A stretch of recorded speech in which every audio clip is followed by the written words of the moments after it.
जो आज साहब से ड्रीम हाउस अचीवर संजय वाले हैं 3रे नंबर के कृष्णपाल मौर्य जी, उनके सम्मान में एक बार जोरदार ताली हो जाए। रिश्ते की जहाँ बात की है, 4 भाई हैं, चारों भाई में सबसे बड़ा हूँ मैं, लेकिन इस सिस्टम की समझ नहीं पाया था मैं, लेकिन इस सिस्टम में 11 साल के बाद आया हूँ, पूरी सच्चाई जानने के बाद। पूरे बिजनेस गुरु है हमारे राजेश सर जी, इनकम टैक्स में बरेली से, उनके सम्मान में जोरदार ताली हो जाए। मुझे जो सीख मिली थी वो राजेश सर जी इनकम टैक्स ऑफिसर, उनके वजह से मैंने सोचा जो आदमी इनकम टैक्स में नौकरी कर सकता है सरकारी विभाग में, तो वो आज तक कर रहा है, तो कोई ना कोई सही है मामला। मैंने पहले विश्वास नहीं किया था।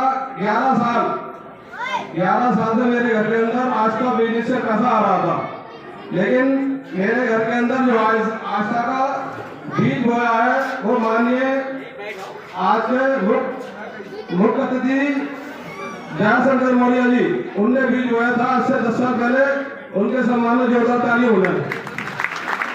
मैंने उनके लिए जब हमारे परिवार को फिलहाल दिसवा रहे थे तो मैंने कहा भैया ये कृष्णपाल मौर्य जी थे हमारे भाई, उनकी शादी की थी मैंने उसी साल। फिर मेरे ऊपर कर्ज वगैरह था, 2 लाख रुपए का कर्ज हो गया था, फिर मेरा दिमाग सही नहीं था, तो मैंने ये समझाने लगे, बोले मामा जी रिश्ते में मानिए लगती है हमारी। मैंने कहा भैया हमें ये आस्था उससे निकलना है कि हमें चूतिया बनाने आ गए तुम, यहाँ भैया को चूतिया बना रहे हो और हमें कर्जा निकालेंगे या आस्था में काम करेंगे।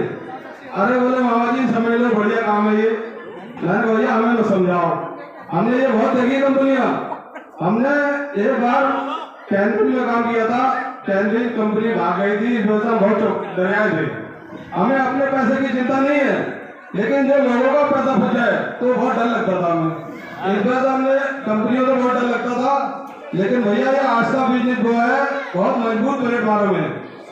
आस्था मैं कभी नहीं करता, लेकिन अगर कोई इसमें फंसने फंसाने का काम होता तो मैंने देखा जो हमारे लिए बताते हैं हमारे सीनियर लोग, वो ही हमें सामने वाले को बताना है। अगर समय को सामने वाले को कुछ और कुछ बताते हैं कि भैया ये नहीं है, सामने वाले को दूसरा और कुछ बताओ, तो हम आस्था नहीं करते। लेकिन जो हमें बताया है वो हम आप सामने वालों को बताते हैं, कोई और आगे बताना है। कोई फंसने फंसाने का काम नहीं है। और बड़े बिजनेस भाई साहब मन लगा के काम करिए, और इससे बहुत बड़े गरीबी दूर हो सकती है और करोड़पति भी हो सकते हैं। जिसने कभी सपने में नहीं सोचा होगा वो आदमी यहाँ से करोड़पति हो चुके हैं। वक्त से लड़कर जो नसीब बदल दे इंसान वही जो अपनी तकदीर बदल दे। कल क्या हो ये कभी मत सोचना, क्या पता कल वक्त खुद अपनी तस्वीर बदल दे। यह आस्था नमोद है।